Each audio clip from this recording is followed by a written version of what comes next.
कहने को तो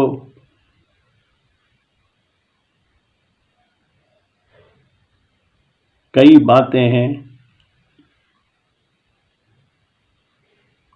जिनसे मुझे सुख प्रदान और सुख प्राप्त होता है।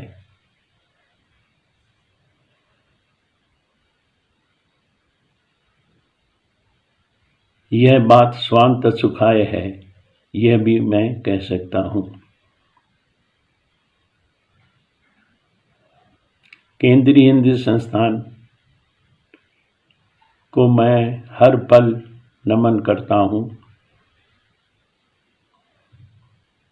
तो यह सुख मुझे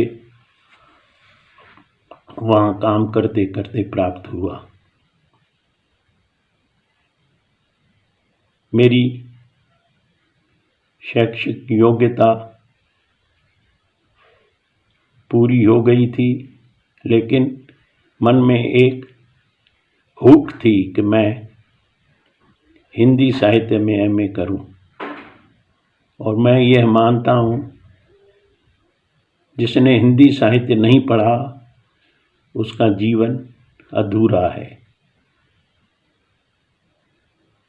और यह अवसर मुझे मिला, ये इस बात का संकेत है कि मुझे हिंदी साहित्य में एमए करना चाहिए।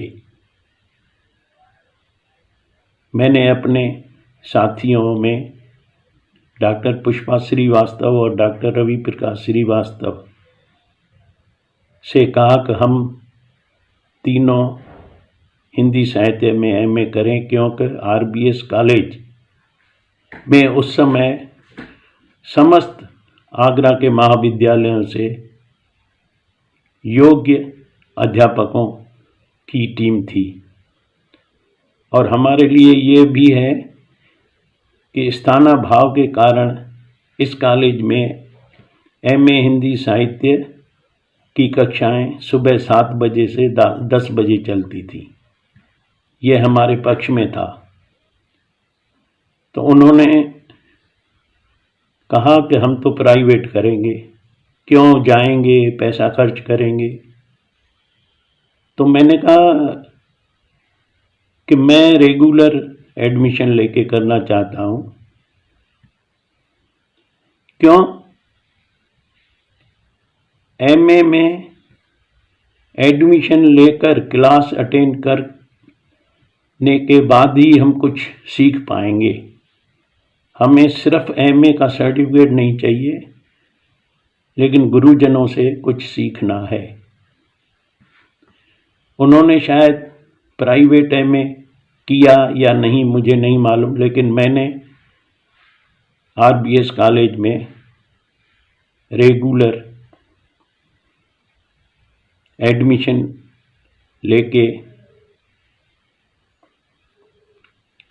यह पाठ्यक्रम पूरा किया। तत्कालीन स्टाफ को मैं आज भी नहीं भूल सकता हूं। जिस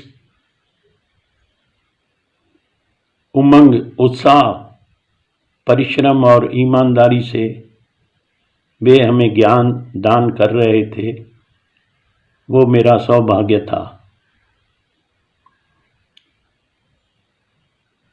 तत्कालीन हिंदी के विभागाध्यक्ष डॉक्टर बृजकिशोर सिंह, बीके सिंह अब दिवंगत हो गए। उनके अलावा स्वर्गीय रण सिंह चौहान जी, स्वर्गीय हरिनारायण यादव जी, स्वर्गीय श्यामलाल यादव जी,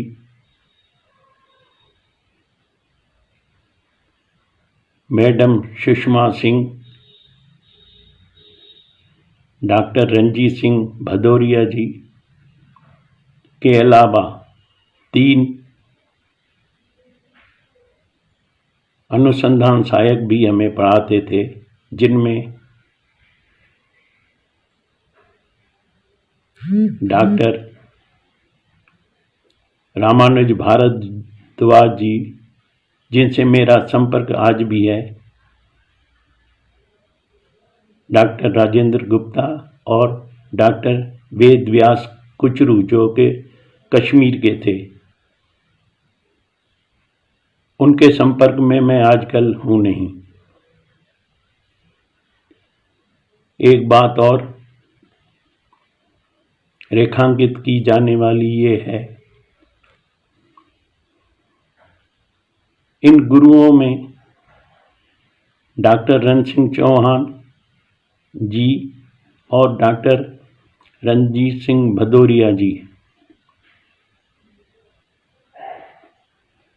मुझसे कहते थे कि जब हम क्लास में आए तो आप अन्य लड़कों के संग खड़े मत होइए, क्यों, आप तो इतनी बड़ी संस्था में काम करते हैं और वहाँ लेक्चरर हैं। तो मैं उनसे निवेदन किया करता था कि मैं यहाँ आप लोगों से कुछ सीखने आया हूँ, तो मुझे अन्य स्टूडेंट्स की तरह ही स्टूडेंट बने रहना है, नहीं तो मैं कुछ भी सीख नहीं पाऊंगा। तब उन्होंने कहा था, जैसी आपकी इच्छा। इस बात को बताने का मेरा मात्र ये उद्देश्य है कि केंद्रीय हिंदी संस्थान के अध्यापकों का कितना न आदर हुआ करता था उन दिनों, यह मेरा बताने का उद्देश्य था। और अंतिम बात यह कहना चाहता हूं कि जैसे बीए वर्किंग मेंस में मेरा फर्स्ट डिवीजन था, लेकिन रैंक दूसरा था, प्रथम रैंक नहीं थी। केएम इंस्टीट्यूट में भाषा विज्ञान में भी यही स्थिति रही, प्रथम श्रेणी लेकिन रैंक सेकंड। और ये संयोग है कि आरबीएस कॉलेज के मॉर्निंग कॉलेज में मेरा दूसरा स्थान रहा, लेकिन प्रथम श्रेणी थी। और प्रथम स्थान पे आने वाली एक लड़की थी जिनका नाम मुझे आज भी याद है, सरिता मगन। वो कॉलेज के खंडारी चौराहे पर बहुत बड़ी बड़ी कोठियों में उनका घर था। तो इस प्रकार जॉब करते हुए मैंने अध्ययन को आगे बढ़ाया और बीए, एमए भाषा विज्ञान और एमए हिंदी साहित्य में प्रथम श्रेणी और दूसरा स्थान, सेकंड रैंक था।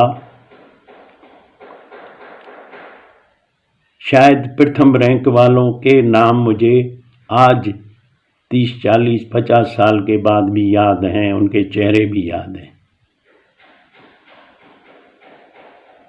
फिर भी जिनके मैंने नाम लिए उनमें डॉक्टर हरिनारायण यादव अब नहीं हैं।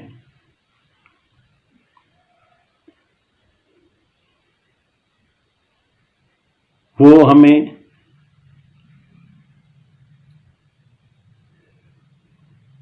जो विषय, जो पेपर पढ़ाते थे, मलिक मोहम्मद जायसी का पद्मावत,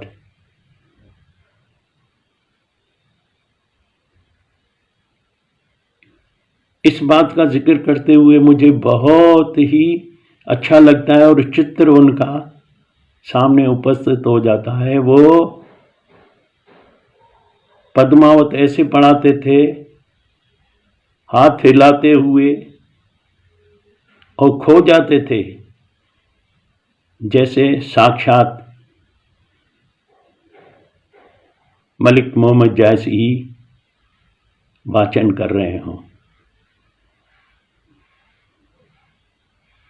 मैं सभी गुरुओं का आदर के साथ नमन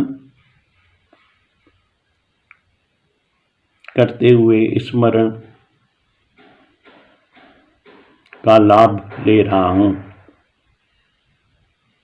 धन्यवाद, नमन, पुनः धन्यवाद।